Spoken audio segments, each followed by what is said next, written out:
Everyone, welcome back to social minds. मेरा नाम शिवम है और आज हम क्लास 10 के मोस्ट इम्पॉर्टेंट 2025 बेस्ड क्वेश्चंस करेंगे जो आपको सेम कॉन्सेप्ट्स अपने पेपर में दिखेंगे।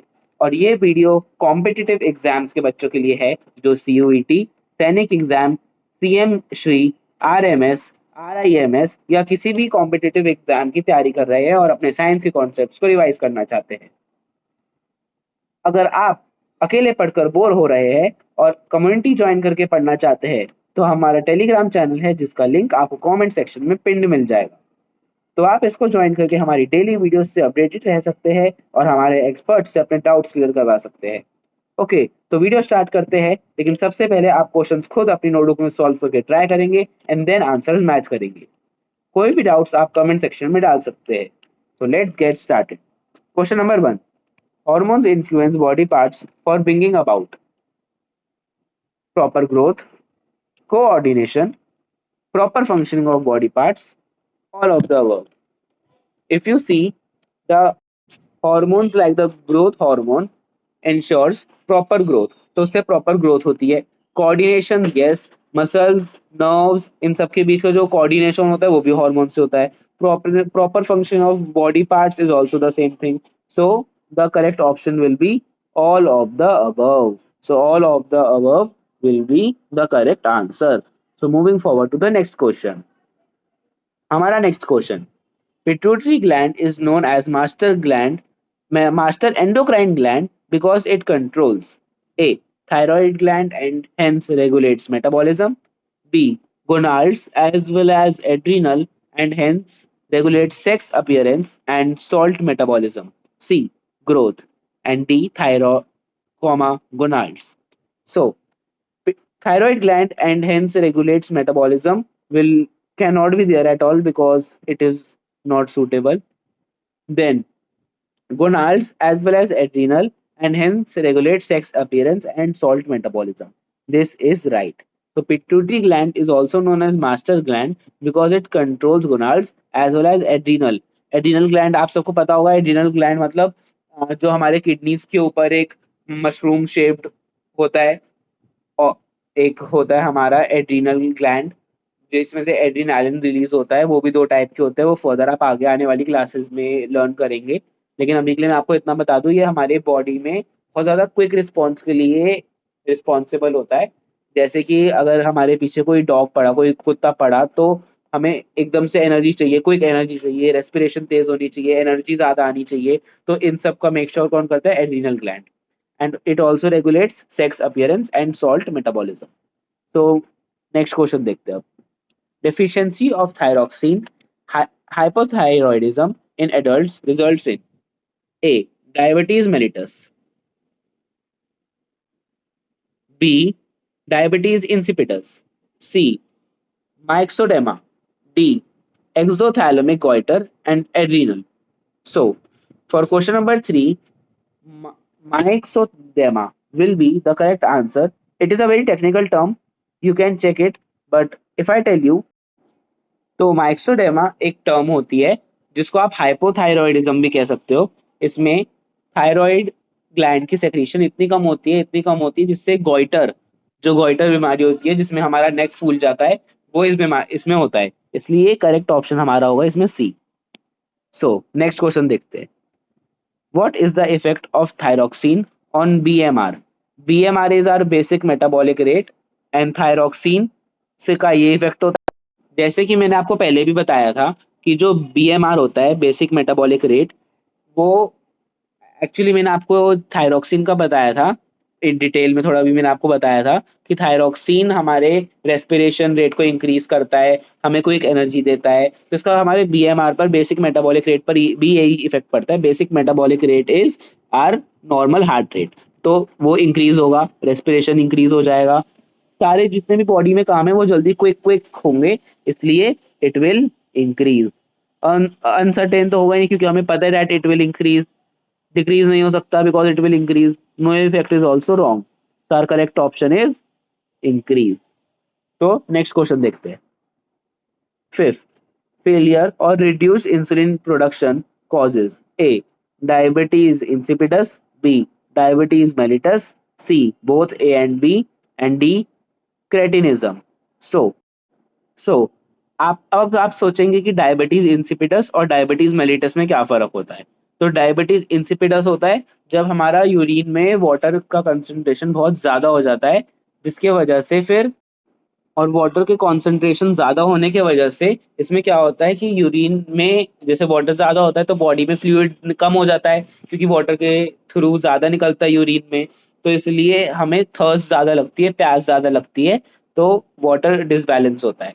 एंड डायबिटीज मेलिटस में क्या होता है, दैट इंसुलिन प्रोडक्शन कम हो जाती है, जिसके वजह से हमारे बॉडी में शुगर लेवल इंक्रीज हो जाता है एंड हमें डायबिटीज होती है। जो हम कहते हैं ना नॉर्मली की डायबिटीज हो गई, डायबिटीज हो गई, वो ये वाली डायबिटीज होती है जिसमें शुगर का लेवल इंक्रीज हो जाता है इंसुलिन के कम प्रोड्यूस होने से।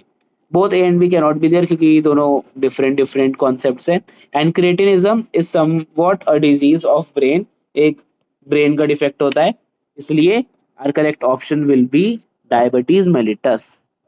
ओके, तो अब नेक्स्ट क्वेश्चन पे बढ़ते हैं। Our next question is, cerebellum is a part of forebrain, midbrain, hindbrain, or none of these. See, none of these can't be there because we know that cerebellum is a part of our brain. And जो cerebellum है वो हमारे hind brain का part होता है। Hind brain में मतलब जो हमारा पीछे के साइड ब्रेन होता है, जैसे मूवीज में दिखाते हैं, किसी भी शो में दिखाते हैं कि पीछे मार दिया और वो बेहोश हो गया, क्यों? क्योंकि जो सेरिबेलम है वो हमारा मूवमेंट, हमारा कंट्रोल, हमारा वॉलेंटरी जितने भी एक्शंस है वो कंट्रोल करता है। तो अगर इसमें कोई भी दिक्कत है तो हमारी बॉडी फंक्शन सही से नहीं हो पाता है। So it will be hind brain. Fore brain में नहीं हो सकता एंड मिड ब्रेन में नहीं हो सकता, क्यों? क्योंकि ये हाइंड ब्रेन में। So our correct option will be hind brain. Okay, so अब नेक्स्ट क्वेश्चन देखते हैं। Find out the correct sequence of a simple reflex. See, brain में तो नहीं हो सकता क्योंकि रिफ्लेक्स एक्शन है, एज वी ऑल नो कि ब्रेन के पास मैसेज नहीं जाता, स्पाइनल कॉर्ड से होता है सीधा। तो first option can not be there and also third can not be there because उसमें ब्रेन आ गया। From second and fourth we have to select. तो सेकेंड और फोर्थ में से देखते हैं। पहले इफेक्टर मसल, नहीं, इफेक्टर मसल भी नहीं हो सकता क्योंकि इफेक्टर मसल तो वो होती है जहाँ पे फाइनल रिएक्शन एक्शन होता है, जहाँ पे मैसेज आता है कि अब अपना मसल हटा लो, अपना हैंड हटा लो, कोई गर्म चीज है। तो हमारा ये वाला होगा, क्यों? क्योंकि रिसेप्टर से पहले मैसेज आएगा, जैसे थर्मल रिसेप्टर से आया कि कोई गर्म चीज है, हाथ हटा लो। सेंसरी न्यूरॉन्स है, सेंसरी न्यूरॉन्स उसको सेंस करेंगे, कन्वर्ट करेंगे इलेक्ट्रिक इम्पल्स में। देन सेंट्रल नर्वस सिस्टम मतलब स्पाइनल कॉर्ड के पास आएगा एंड देन वो क्विक एक्शन करने को बोलेगा इफेक्टर मसल्स को। So our correct option will be option number D. And इसका एक रिफ्लेक्स आग बनता है, ऐसे अगर आपकी बुक में डायग्राम होगा, मेरी हैंड राइटिंग अभी थोड़ी सही नहीं है, यहाँ पे इफेक्टर मसल्स होती है एंड यहाँ पर गरम गरम वो कुछ कप का बना रखा है एनसीईआरटी में, वो वाला डायग्राम भी बहुत इंपॉर्टेंट है, you must see that. Okay, so moving forward to the next question. Lateral branches of neuron is called axon, cyton, collateral or all of these. Axon तो हमारा वो अगर मैं आपको थोड़ा सा रफ एक डायग्राम बना के दिखाता हूँ।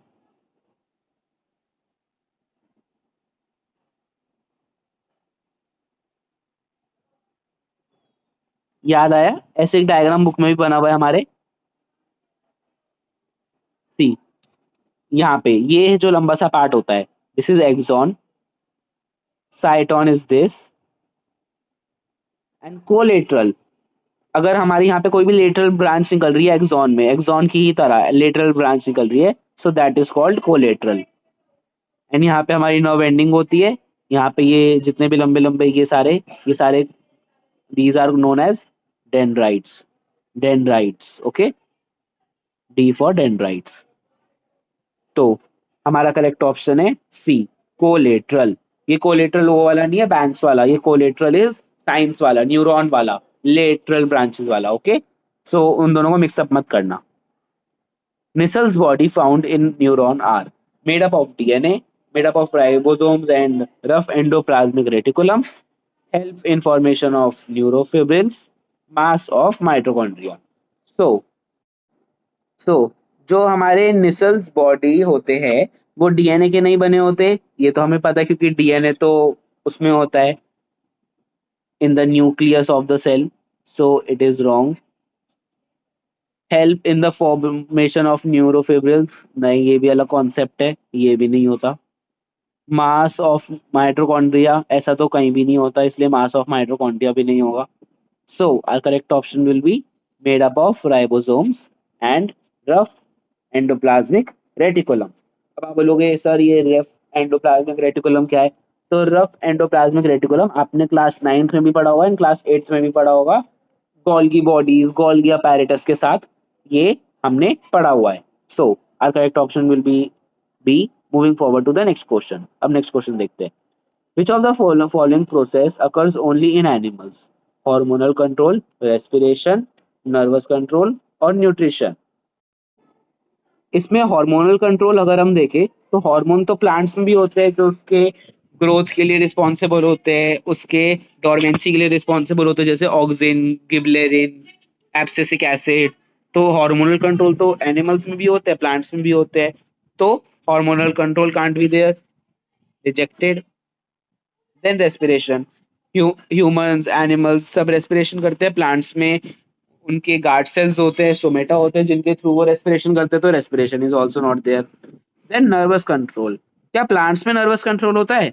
नहीं, सिर्फ एनिमल्स में नर्वस कंट्रोल होता है। डी न्यूट्रिशन, न्यूट्रिशन भी दोनों में होता है, प्लांट न्यूट्रिशन, एनिमल न्यूट्रिशन, ये तो पूरा चैप्टर है 9th और 10th में। So our correct option will be nervous control. Nervous control सिर्फ एनिमल्स में होता है क्योंकि उन्हीं में नर्व्स होती है, प्लांट्स में नहीं होता, उनमें नर्व्स नहीं होते, उनमें न्यूरॉन्स नहीं होते। So moving forward to the next question. Length of spinal cord in man is, ये जनरल नॉलेज का क्वेश्चन है।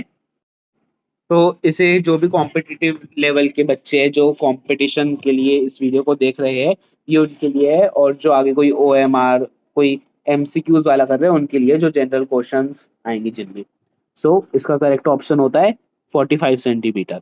जो एक एडल्ट ह्यूमन मेल होता है उसमें 45 सेंटीमीटर की स्पाइनल कॉर्ड होती है, which is protected by the vertebral column और द बैकबोन। जो रीढ़ की हड्डी हमें फील होती है ना पीछे, उसके अंदर स्पाइनल कॉर्ड होती है, which is very deliberate, and यहीं से हमें सिग्नल मिलते हैं हमारे रिफ्लेक्स एक्शंस के। सो चलो नेक्स्ट क्वेश्चन देखते हैं। Which part of brain is more developed in man?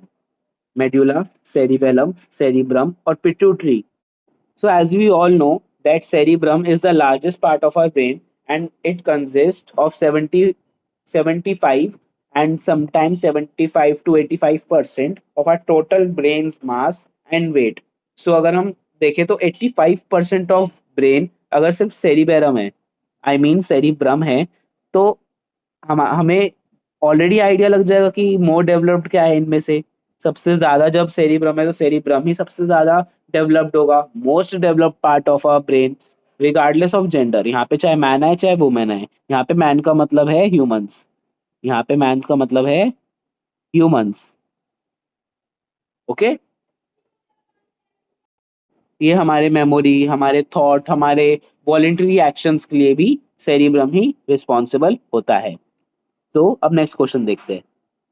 क्रिएटिनिज्म is due to less secretion of, मैंने अभी आपको बताया था ना, ये एक डिजीज होती है। क्रिएटिनिज्म में क्या होता है बच्चों, जो हमारा थायरॉक्सिन हार्मोन होता है वो इतना कम रिलीज होता है, इतना कम रिलीज होता है कि जो ब्रेन की डेवलपमेंट है ना, वो बच्चे के स्टार्टिंग ऑफ द बर्थ या फिर जब वो बिल्कुल पैदाइशी न्यूबॉर्न होता है ना, तब से उसकी ब्रेन की डेवलपमेंट कम होती है। एनी नोटिस थोड़ा बाद में होता है या फिर अर्ली स्टेजेस पर भी अगर प्रिकॉशंस लिए जाए तो देखा जा सकता है, इसको सही करा जा सकता है। बट अगर नहीं होता है तो एक बहुत ही ज्यादा सीवियर बीमारी होती है क्रिएटिनिज्म, जिसमें हमारा लिम्स काम करना बंद कर देते हैं, एक तरीके से पैरालाइज हो जाता है कोई भी इंसान। इसलिए creatinism is very rare and it is a very severe. इसमें बहुत रेयर होता है कि क्रिएटिनिज्म किसी को हो, लेकिन अगर हो तो ट्रीट करना बहुत मुश्किल होता है बिकॉज ऑलरेडी वो लास्ट स्टेज होता है। So less secretion of thyroid, thyroid से थायरॉक्सिन रिलीज होता है, इसलिए आंसर होगा thyroid. Next question. Diabetes is due to hormonal deficiency, sodium deficiency, iodine deficiency or enzyme deficiency? So diabetes is due to hormonal deficiency। hormonal deficiency क्यों?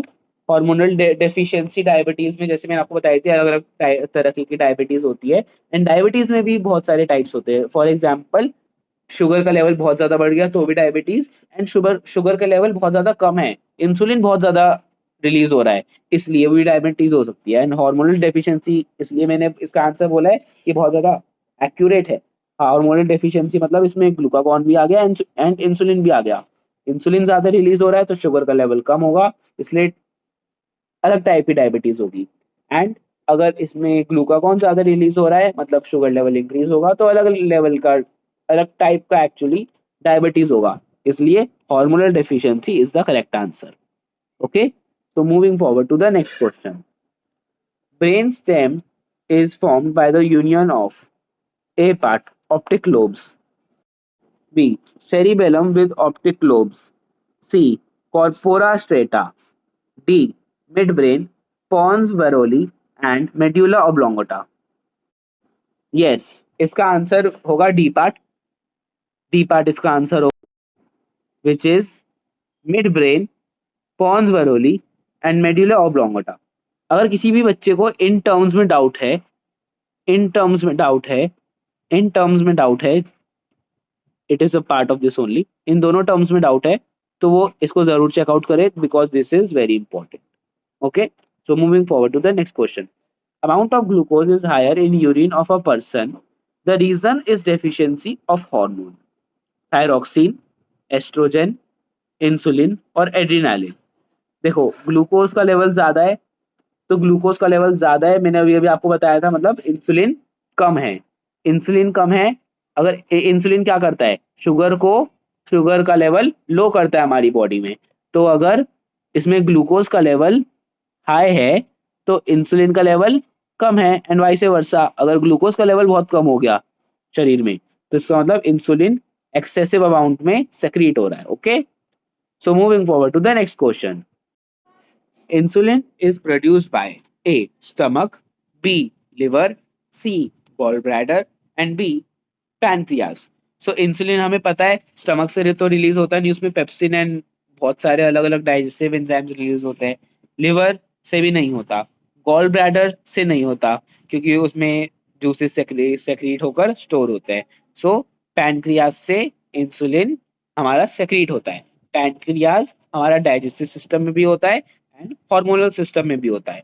Pancreas दो दो जगह काम करता है, एक इंटरनल भी एक एक्सटर्नल भी।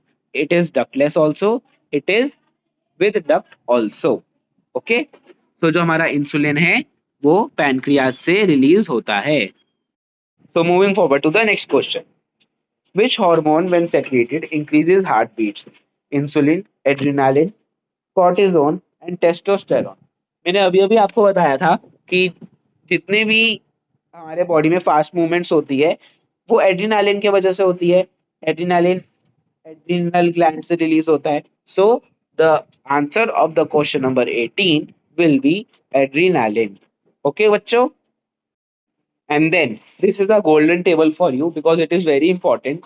क्लास 10th में, क्लास 9th में अगर आपको ये चैप्टर आएगा, डायरेक्टली चैप्टर है अगर आपके में, तो ये टेबल जरूर आएगी and this table is the most important. इस टेबल में पूरे चैप्टर का समराइज है, मतलब पूरा क्रक्स है। अब देखिए एक ही करके, gland, then hormone and then effects. Gland, pituitary hormone, growth, growth hormone, ये ग्रोथ हार्मोन को रिलीज करता है। ग्रोथ हार्मोन के नाम से समझ में आ रहा है क्या करता है, कंट्रोल्स ग्रोथ।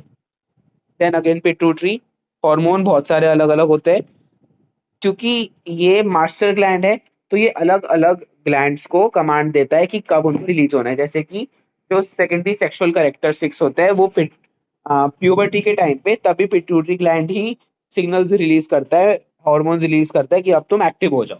जैसे मेल्स में टेस्टोस्टेरोन एंड फीमेल्स में ovaries. It controls other endocrine glands. Endocrine means ductless glands.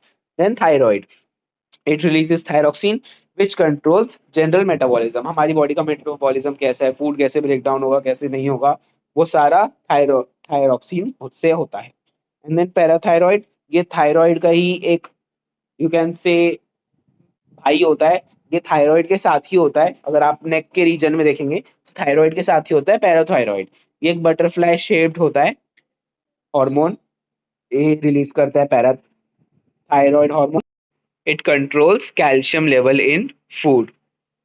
Then pancreas, islets of Langerhans. Pancreas को islettes ऑफ लैंगरहंस भी कहते हैं. It is very important for MCQ purpose. It releases insulin as I told you which controls blood glucose level. लेकिन यहाँ पे adrenaline तो मैंने आपको बता दिया था. इंसुलिन के साथ साथ एक और इम्पोर्टेंट होता है ग्लूकागॉन. पैनक्रियाज इंसुलिन भी रिलीज करता है एंड ग्लूकागॉन भी रिलीज करता है. इंसुलिन हमारा शुगर के लेवल को कम करता है एंड ग्लूकागॉन इंक्रीज करता है. देन एड्रीनालिन रिलीज करता है. अभी मैंने आपको बताया था that it causes excitement, increase blood pressure, heart beat and respiration rate.